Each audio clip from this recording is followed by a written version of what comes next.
Évangile de Jésus-Christ selon saint Marc. En ce temps-là, comme le nom de Jésus devenait célèbre, le roi Hérode en entendit parler. On disait : « C'est Jean, celui qui baptisait, il est ressuscité d'entre les morts, et voilà pourquoi des miracles se réalisent par lui. » Certains disaient : « C'est le prophète Élie. » D'autres disaient encore : « C'est un prophète comme ceux de jadis. » Hérode entendait ces propos et disait : « Celui que j'ai fait décapiter, Jean, le voilà ressuscité. » Car c'était lui, Hérode, qui avait donné l'ordre d'arrêter Jean et de l'enchaîner dans la prison, à cause d'Hérodiade, la femme de son frère Philippe, que lui-même avait prise pour épouse.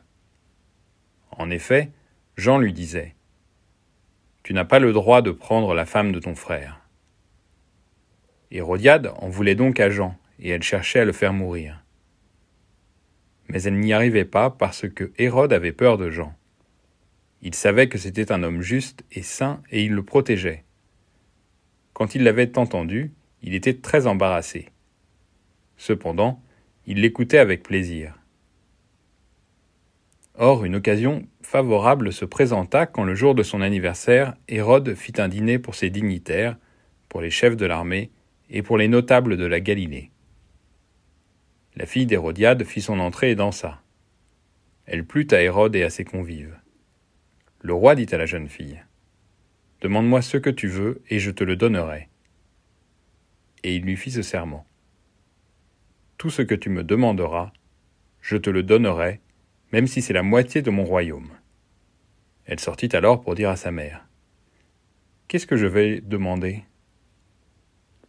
Hérodiade répondit : « La tête de Jean, celui qui baptise. » Aussitôt, la jeune fille s'empressa de retourner auprès du roi et lui fit cette demande : « Je veux que tout de suite, tu me donnes sur un plat la tête de Jean le Baptiste. » Le roi fut vivement contrarié. Mais à cause du serment et des convives, il ne voulut pas lui opposer un refus. Aussitôt, il envoya un garde avec l'ordre d'apporter la tête de Jean. Le garde s'en alla décapiter Jean dans la prison. Il apporta la tête sur un plat, la donna à la jeune fille, et la jeune fille la donna à sa mère. Ayant appris cela, les disciples de Jean vinrent prendre son corps et le déposèrent dans un tombeau.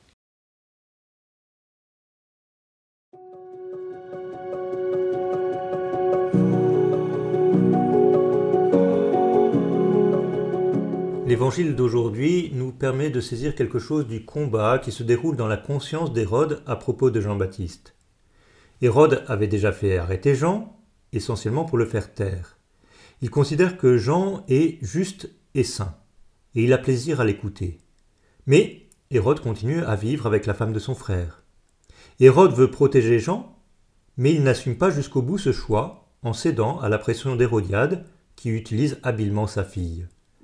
Au fond, Hérode voit assez clairement le bien qu'il aurait à accomplir, mais il se montre incapable d'aller jusqu'au bout de la voie que lui propose sa conscience.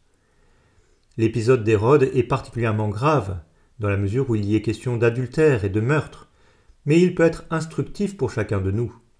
Nous avons tous, à notre mesure, ces indications qui nous sont données par notre conscience sur le bien à faire et le mal à éviter.